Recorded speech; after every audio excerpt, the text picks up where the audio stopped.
म्हणून एकनाथ महाराजांनी सांगावं काय आमचं काहीच जाणार नाही हो. जनात मुडी केले कर्म झाले त्याची जैसा करनी करेगा वैसा ही फल पावेगा. जैसा करनी करेगा वैसा फल देगा भगवान. हे गीता का ज्ञान. गीतेनं तत्वज्ञान गीतेनं सांगावं. जसं माणसानं कर्म कोणाला सोडणार नाही हो. देव माफ करता की संत माफ करी पण कर्म कोणाला सोडणार नाही. कर्म घेती झोले ते कोणाचे ना. अरे कोणाचाच काही चालणार नाही. कर्माना ज्या वेळेस आपली वाट लावल्याशिवाय राहणार नाही कर्म. म्हणून माई बाप हो आमचं काहीच जाणार नाही एकनाथ महाराजांनी सांगावं.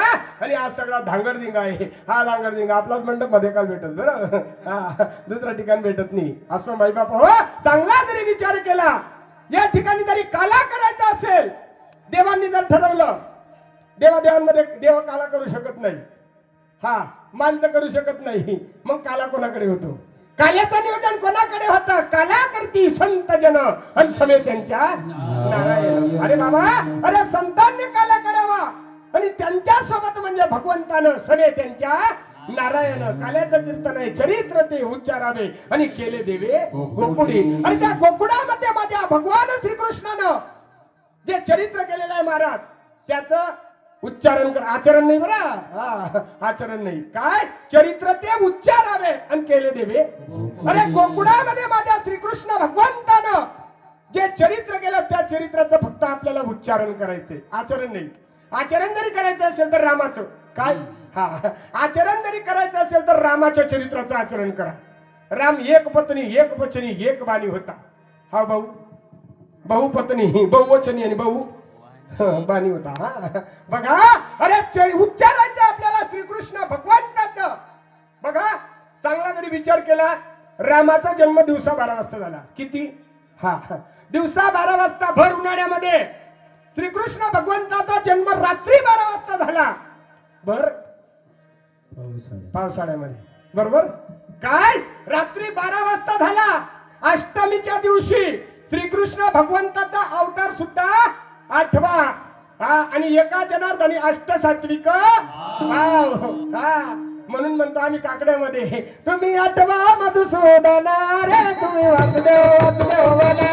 तुम्ही 8वा मधुसूदना रे वासुदेव वासुदेव म्हणा.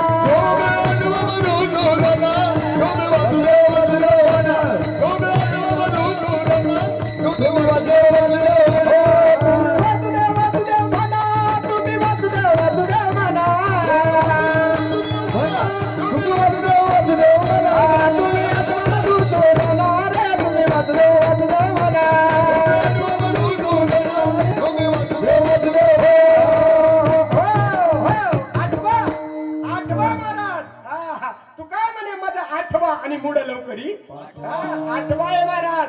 8वा अवतार 8वा मधुसूदना. आणि तुम्ही वासुदेव वासुदेव म्हणायचंय महाराज. वासुदेव म्हणायचंय. नर देहा दुर्लभ दाना 100 वर्षाची गणना त्यामध्ये दुःख यातना. तुम्ही 8वा आठवायचं जे ना महाराज. आज आपण आठवतो जेत ना काय आठवतो जेत आपण. आणि आठवला ना महाराज म्हणूनच आपण म्हणतोय ना. म्हणून आपल्या लोकांना आहे ना भावावस्था प्राप्त होते.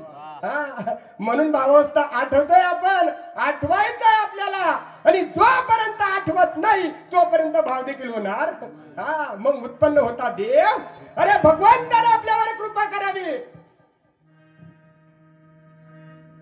या कलियुगामध्ये या सृष्टीवर भरपूर पाप वाढलं महाराज.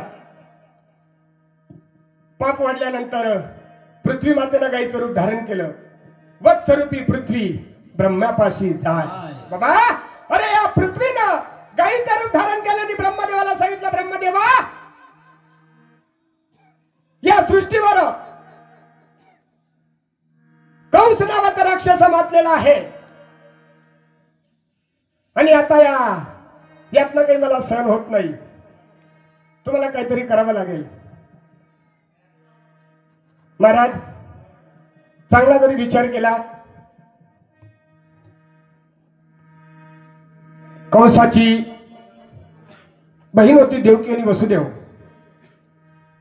ठरवलं की देवकी वसुदेवाचं लग्न करायचं. देवकी आणि वसुदेवाचं लग्न कंसानं आपली बहीण असल्यामुळे मोठ्या थाटामाटात केलं. लग्न झाल्यानंतर त्या ठिकाणी देवकी वसुदेवाचं लग्न झालं. लग्न झाल्यानंतर आकाशाची वाणी झाली आणि सांगितलं की देवकीच्या पोटी जो 8वा येणार आहे तो तुझा वध करणार आहे. देवकीच्या पोटी 8वा येऊन तुझा वध करणार आहे, आकाशाची वाणी झाली. आणि त्या ठिकाणी हातामध्ये कंसाला माहिती पडलं की इथं 8वा पुत्र मला मारणार आहे, माझा वैरी आहे, माझा वध करणार आहे. पुत्र जन्माला येऊ देऊ नको, याच्या अगोदर याला हिला खलास करायचं म्हणजे मारायचं बहिणीला. हातामध्ये शस्त्र घेतलं, घेऊन ही खडग माराया धावला हात तो धरीला वसुदेवे. हातामध्ये शस्त्र घेतलं, खडग घेतला आणि माराया धावणार वसुदेवानं हात धरला.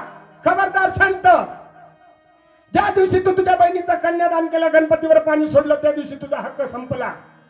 आता तुझ्या बहिणीवर तुझा हक्क नाही, माझा हक्क आहे. म्हणले तुझी अट काय?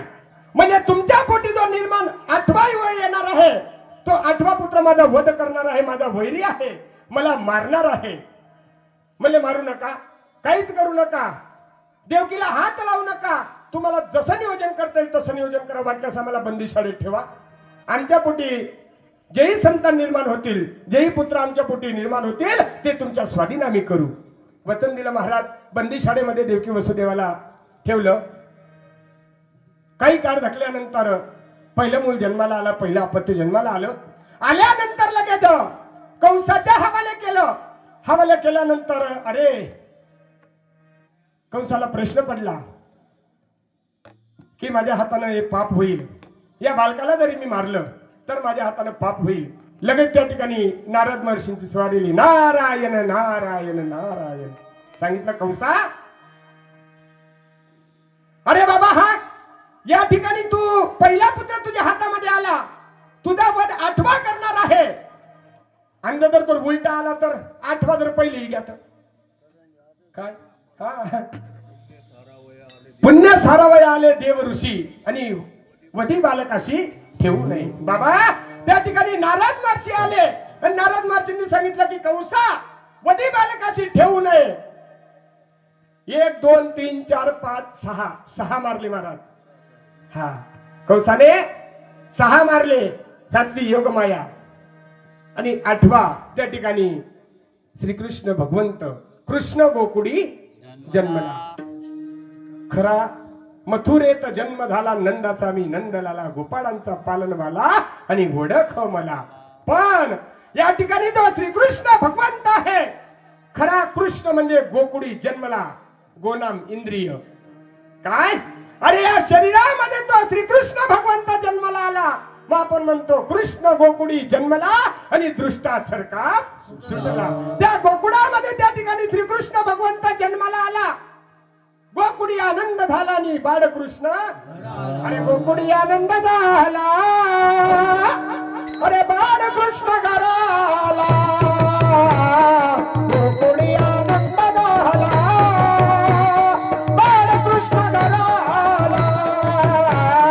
गोकुडी आनंद झाला, बाळकृष्ण घराला. गोकुडी आनंद झाला, बाळकृष्ण घराला.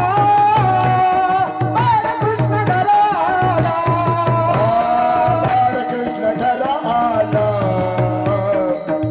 बाळकृष्ण घराला. गोकुळी आनंद झाला, बाळकृष्ण घराला. गोकुळी आनंद झाला, बाळकृष्ण घराला. गोकुळी आनंद झाला, बाळकृष्ण घराला. गोकुळी आनंद झाला, बाळकृष्ण घराला. अरे गोकुळामध्ये जिकडे तिकडे आनंद निर्माण झाला. श्रीकृष्ण भगवंत अवतार करण्यासाठी आले. गोकुल आनंद भयो जय कन्हैया लाल की. गोकुल आनंद भयो जय कन्हैया लाल की. गोकुल आनंद भयो जय कन्हैया लाल की. गोकुल आनंद भयो जय कन्हैया लाल की.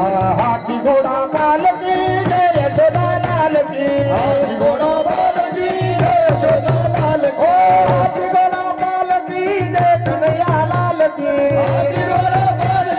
जय कन्हैया लाल की आनंद भयो जय कन्हैया लाल की लाल भयो जय कन्हैया लाल की आनंद भयो जय कन्हैया लाल की आनंद भयो जय कन्हैया लाल की अरे गोकुळामध्ये तिकडे तिकडे आनंदाचा वर्षाव निर्माण झाला बाबाला बी एवढा आनंद विग्या बाबा बी काले पडी घ्या विठ्ठल विठ्ठल विठ्ठल गोकुळी आनंद झाला आणि बाळकृष्ण घराला गोकुल आनंद भयो जय कन्हैया लाल की बाबा त्या गोकुळामध्ये एवढं आनंदाचं वातावरण निर्माण झालं गौडांनी एकमेकांना सांगत सुटल्या गौडा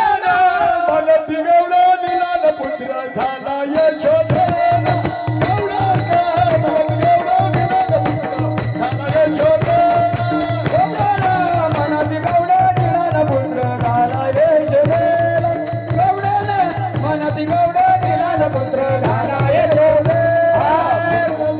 यशोधरा पुत्र झाला यशोदेला पुत्र झाला यशोदेला पुत्र झाला यशोदेला